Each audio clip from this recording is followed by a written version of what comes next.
अब सबसे प्यारी जो चीज है ना यहाँ पे और सबसे खतरनाक, हर किसी का एक ही सपना, मेरे को इंट्राडे से पैसा कमाना, बस दूसरा कोई काम नहीं। कौन से ऐसे स्टडीज याद करने की कोशिश की है आपने, दूसरों का सिखाया हुआ सीखने की कोशिश की है, कभी खुद का निकालने की कोशिश की हो ना, तो मार्केट में अंगद की तरह पैर गाड़ के खड़े हो जाओगे कि अब हला के दिखा। कितने बार लाइव सेशन में चुनौती दे के बोल देता हूँ कि इससे पहले स्टॉक नहीं जाएगा, कर लो क्या करना। हेलो दोस्तों, मैं आपका दोस्त रोहित स्वागत करता हूं अपने चैनल मार्केट स्विच लाइव में। दोस्तों आज हम किसी पर्टिकुलर स्टॉक के बारे में बात ना करके दोस्तों आज हम बात करेंगे कि आप लोग जो मुझसे क्वेश्चन कर रहे थे कि सर टेक्निकल एनालिसिस को लेके हमारी क्या टाइम फ्रेम हो सकते हैं, कौन सी स्ट्रेटजी हम यूज कर सकते हैं, तो उसके बारे में जरूर बताऊंगा। एक्चुअली ये हो सकता है कि आपकी स्ट्रेटजी ना ठीक ठाक काम कर रही होगी।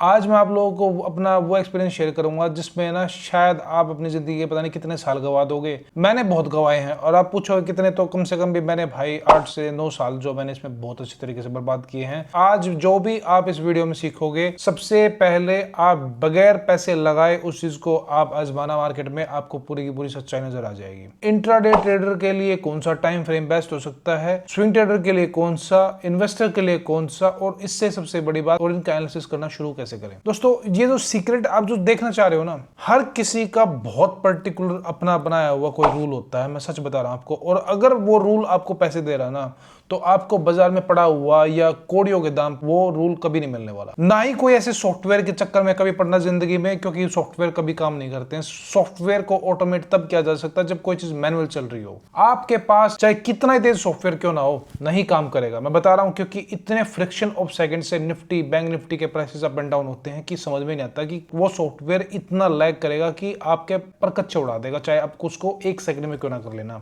अब जो मैं आपको बताने जा रहा हूं, जो आप अपने स्क्रीन पे देखते हो या YouTube पे सर्च करते हो कि आज ये स्ट्रेटजी ले लीजिए, आज वो स्ट्रेटजी ले लीजिए, स्ट्रेटजी की कहानी शुरू होती है इंडिकेटर बेस से, और प्राइस एक्शन से कभी कोई लेना देना नहीं होता, वो एवरेज से उसका लेना देना होता है। आप स्टोकेस्टिक में जाएंगे, RSI में जाएंगे, मूविंग एवरेजेस में जाएंगे, मैं कहता हूं रोज कोई ना कोई अपना एक इंडिकेटर निकालता है, और हर इंडिकेटर का सिर्फ एक ही मकसद होता है, एवरेज, दैट्स इट। हर चीज में उसकी एवरेज है। एवरेज के साथ साथ कुछ परसेंटेज, जैसे फिबोनाची वगैरह में आप लेके चलते हो, सारी चीजें हैं। कोई कोई तो आपको देखने को मिलेगा कि YouTube पे कोई फिबोनाची बेच रहा है, फिबोनाची एक्सपर्ट, आप इसका कोर्स लीजिए, फिबोनाची एक्सपर्ट के बारे में बात करेंगे। यार आप एक बात बताओ, अगर स्टडी चल ही रही है और उस इंसान के पास अलादीन का चिराग है, क्यों मिलेगा आपको यार? सोच कर देखो। एक इंसान की पूजा हो सकती है, लोग उसके पूज सकते हैं, क्योंकि वही इंसान उनके पैसे को बनवा भी सकता है, उनको बचा भी सकता है।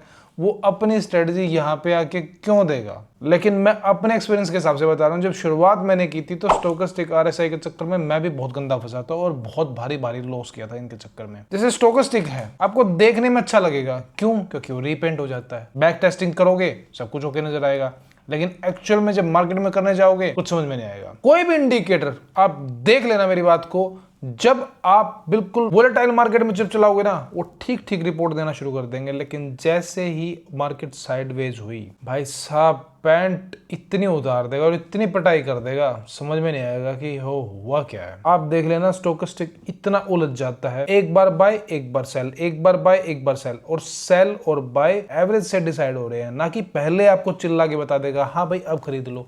ऐसा कुछ नहीं होने वाला है। इसलिए सबसे पहले इंडिकेटर थ्योरी को डस्टबिन में डाल दो। आखिर में इन सब को करने के बाद भी आप इसी परिणाम पे पहुंचोगे कि यार इंडिकेटर थ्योरी काम नहीं कर रही है। सबसे पहले जो नहीं करने वाली चीज है वो छोड़ दो, फिर आगे बढ़ना क्या करना है। अब बात करते हैं उस टाइम फ्रेम की कि कौन से टाइम फ्रेम में काम कर सकते हैं। देखो यार, अगर आप इन्वेस्टर तो हैं, आपको दोबारा देखने की जरूरत भी नहीं है। गो विद द मंथली चार्ट्स, कुछ मत सोचो क्या हो रहा है क्या नहीं हो रहा, go with monthly charts, that's it. क्योंकि मंथली चार्ट ही वो ब्रॉडर व्यू लेके आती है जिसमें आपको पता लगता है कि भाई स्टॉक में एक्चुअल हो क्या रहा है।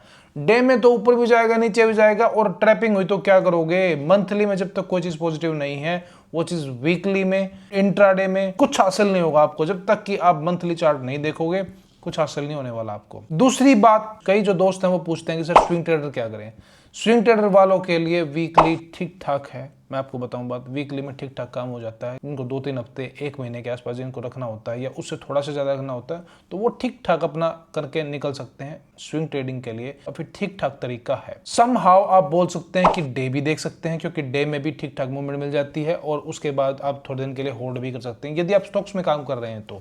अब सबसे प्यारी जो चीज है ना यहाँ पे, और सबसे खतरनाक, हर किसी का एक ही सपना, मेरे को इंट्राडे से पैसा कमाना, बस दूसरा कोई काम नहीं। क्यों करूं मैं 4 साल का वेट? 4 साल की मेरी जिंदगी भी तो खत्म होने जा रही है, तो अच्छा है ना कि आज ही पैसा कमाएं। एक चीज की आप गांठ मार लेना, जब तक आप प्रो लेवल के ट्रेडर नहीं होते ना, जब तक आपकी प्रो लेवल की स्टडी नहीं चल रही है, इस धारणा को टाटा बाय बाय कर देना कि आप इंट्राडे से पैसा कमा सकते हो। एक दिन तुक्का लगेगा, 2 दिन लग जाएगा, तीसरे दिन सारा अकाउंट खाली हो जाएगा। लिख के लेना मेरी बात यार। तो क्या करें? सबसे पहले तो अपनी स्ट्रेटजी को टेस्ट करना सीखिए। जरूरी नहीं है कि पैसे लगा के टेस्ट की जाए, पेपर ट्रेडिंग भी हो सकती है कि मैंने इतने पे लिया, इतने बेच दिया, क्या सही है। और कम से कम जब तक आपके डिसीजन कम से कम 50, 100, 500, 1000 करेक्ट नहीं हो जाते, और कम से कम उस पर तो पैसा मत लगाइए। कितने ऐसे लोग हैं, रोज स्टोरी सुनता हूँ, रोज मैसेज आते हैं कि सर आज मेरे इतने 60 लाख का लॉस हो गया, आज इतने का लॉस हो गया। भाई क्यों ना हो जाए लॉस? कौन से ऐसे स्टडीज याद करने की कोशिश की है आपने? दूसरों का सिखाया हुआ सीखने की कोशिश की है? कभी खुद का निकालने की कोशिश की हो ना, तो मार्केट में अंगद की तरह पैर गाड़ के खड़े हो जाओगे कि अब हला के दिखा। समझ रहे हो मेरी बात को? कितने बार लाइव सेशन में चुनौती दे के बोल देता हूँ कि इससे पहले स्टॉक नहीं जाएगा, कर लो क्या करना। जहां घूमना वहां घूम लेना, स्टॉक नहीं चलेगा और तुम्हारी जिंदगी के इतने साल खाएगा ही खाएगा, कर लो जो करना है। क्योंकि इसके पीछे मेहनत की होगी ना यार इंसान ने, तभी तो बता पा रहा हूँ। नहीं तो दुनिया की अगर सोच के चलता तो मेरा भी यही हाल हो जाता। कोई प्रोडिक्शन नहीं हो सकती, मैं बता रहा हूँ। आप कितनी कोशिश करते ना, नहीं हो सकती। तो फिर इंट्राडे वाले क्या करें? देखो यार, अगर आपकी स्ट्रेटजी ठीक ठाक काम कर रही है, मैं आपको टाइम फ्रेम जरूर बता रहा हूँ। एक चीज का ध्यान रखिएगा, कोई स्ट्रेटजी यदि आप काम कर रहे हैं तो आपको 1 आवरली का मतलब यही होगा ना कि आपको 1 घंटे का वेट करना पड़ेगा। हाफ आवरली का आधा घंटा, 15 मिनट 15 मिनट में अपनी जो आप स्ट्रेटजी टेस्ट कर रहे हैं, गो विद द 15 मिनट्स सबसे पहले। फिर वही चीज देखना कि वही चीज आवरली में भी फिक्स हो रही है, वही चीज आपकी हाफ आवर में, 1 आवर में चीज चलती रहनी चाहिए। ऐसा कभी नहीं होने वाला है कि वही चीज आपकी 15 मिनट में तो कामयाब हो रही है लेकिन 1 घंटे में फेल हो रही है, ऐसा कुछ भी नहीं है। आपको सिर्फ और सिर्फ इतना देखना है कि यार मेरी वही चीज जिसके ऊपर मैं ट्रेड लेने जा रहा हूं वो 15 मिनट में चल रही है, हाफ आवरली में चल रही है, 1 आवर में चल रही है। अब इससे छोटे टाइम फ्रेम में आ जाता हूं, मैं बताता हूं कैसे। वही चीज चलनी तो 5 मिनट में भी है, चलनी वो 1 मिनट में भी है, और चलनी वो टिक डाटा में भी है, अगर आपकी स्ट्रेटजी काम कर रही है तो। अगर इस दौरान आप कहीं पे भी फेलियर फेस कर रहे हैं तो समझ लेना कि स्ट्रेटजी में कमी चल रही है। 1 मिनट में आपका कोई क्राइटेरिया तो वो भी पकड़ा जा सकता है, ऐसी कोई बड़ी बात नहीं है। 5 मिनट में तो और भी अच्छा पकड़ा जा सकता है, लेकिन फ्लक्चुएशंस के कारण आप कई बार आपको बहुत सिग्नल मिल सकते हैं। तो आई वुड सजेस्ट, यदि आप इंट्राडे ट्रेडर हैं, go with the shorter time frames like 15 minutes, half hour, 1 hour, that's it. इससे आगे जाने की जरूरत नहीं है। स्विंग ट्रेडर के लिए डेली एंड वीकली, और इन्वेस्टर को कुछ सोचने की जरूरत नहीं है। Investor go with the monthly chart, that's it. बस हर चीज का तोड़ यही है, और just try to read the charts, that's it. और अपनी स्टडीज याद करना, अपनी, किसी की पढ़ाई हुई, किसी से भी अगर 1 इंच भी आप किसी की स्टडी बोरो मत करना। चाहे कोई कुछ भी पढ़ा रहा है ना, कुछ भी पढ़ा रहा है कोर्स के नाम पे, 1 इंच भी वो चीज मत लेना किसी से। अगर कुछ सीखना है, कुछ करना है, कुछ मेहनत करनी है, लैपटॉप उठाओ और बस निहारते रहो, कुछ ना कुछ समझ में आना शुरू हो जाएगा। तो दोस्तों, मिलते हैं आपसे अगली वीडियो में। See tata, bye bye, take care.